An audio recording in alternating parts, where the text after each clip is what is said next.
When it registers, look, they know it's lagging! Look! When it registers my... What the fuck? Look how laggy it is! The hit didn't even spawn!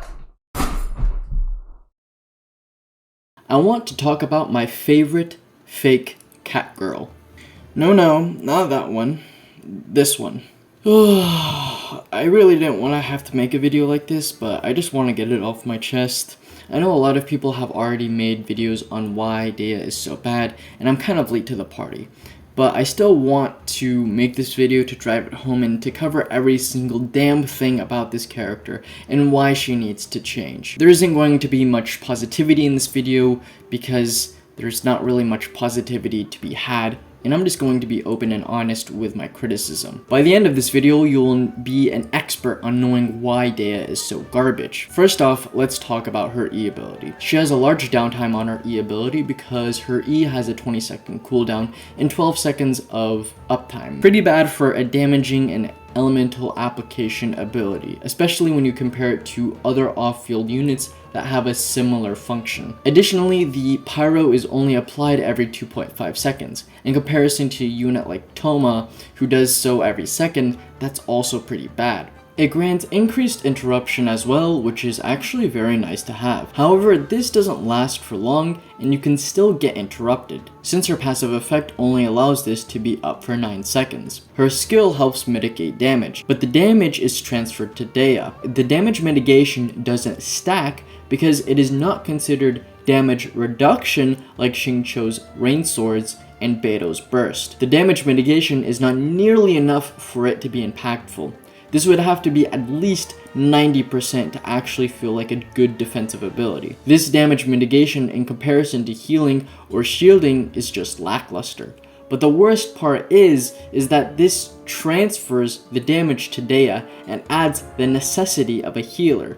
She can heal herself, but this healing only happens once every 20 seconds. So then it begs the question, why would I put Dehya in my team as a defensive option if I need another defensive option to support her? Keep in mind our other defensive options that can do better than she does in terms of defensive utility. I'm talking Kokumi, Bennett, Zhongli, Diona. On top of the fact that these other defensive units provide more utility outside of just defense. Her damage mitigation is also inactive when you use her burst ability. Speaking of which, let's talk about her burst ability. For her burst, she punches semi-rapidly with pyro fists. Her burst ability is considered burst damage, which means that it does not trigger Xingqiu, Yulon, Fischl, or Beto. That is a massive amount of damage potential and team building lost. It has a full 18-second cooldown and 4 seconds of a damage window. It is incomprehensible that she has this 4-second greed window of doing damage, because it is long enough to take away damage from your other main source of damage, but not long enough to be the main source of damage like a hypercarry. The damage that this burst deals is abysmal. You don't have as much control over her, and it automatically does the animation, making it feel wonky to use, or you might completely miss your burst ability. It also doesn't attack Azdaha's tail. You're dead meat!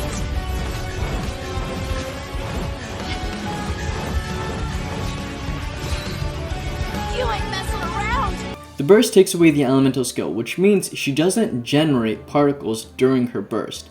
That's a very big problem for a character with a 70 energy burst cost. It means that she's gonna have energy charge problems. At the end of the animation, it puts down the field again, but the field keeps its initial remaining duration, making the whole interaction completely useless. And because her burst removes her skill, she loses all the defensive benefits of her skill. To top this all off... Are you guys ready for the funniest fucking shit you've seen today? So you know how these enemies can freeze you? And you know how in order to get frozen you have to spam spacebar? And you know how spacebar is also binded to the jump button?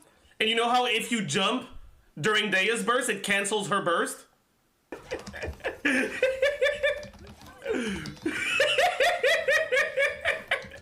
Not even a maxed out whale can crush content with her.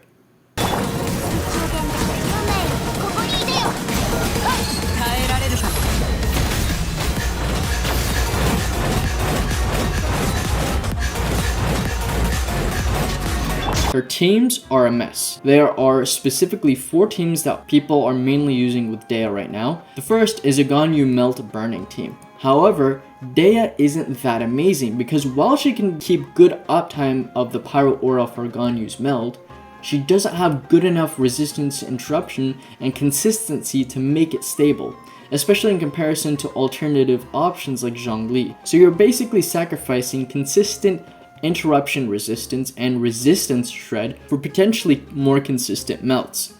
The second team is a hyper carry team, but you have to use Bennett and Kazuha, 2 of the best units in the game, as well as Mona to make it functional.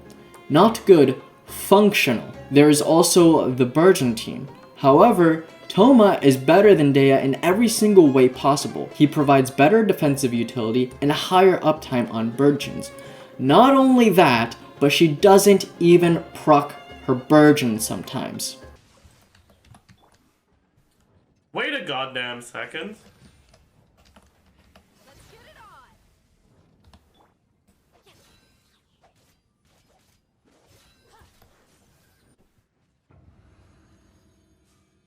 It didn't hit the seed! Some enemies' hitbox is too high, so it doesn't actually explode the seeds!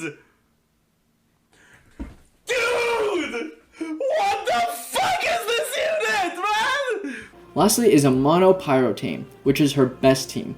Even in this team, Xiangling is doing most of the heavy lifting, and Xinyan can perform similarly to Dehya in this team comp. So in every single team comp, she is either a detriment, a downgrade, or straight up replaceable. Her design is a mix of DPS, sub-DPS, and tank. It's all a split kit. She doesn't function very well as a main DPS. She doesn't function good enough as a defensive unit and needs another defensive unit to support her defensing. She doesn't function as a sub DPS. She doesn't function as an elemental applier. She doesn't function as a burgeoner. There is nothing good that this character can do. There is nothing that she can excel at.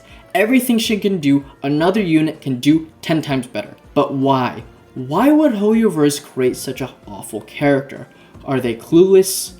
Is it racism? Is it because they already know she's a popular character and people will pull for her regardless? Is Hoyo planning to give massive indirect buffs to her like they did with Kuki in the future? Did they put her on the standard banner because she is useless?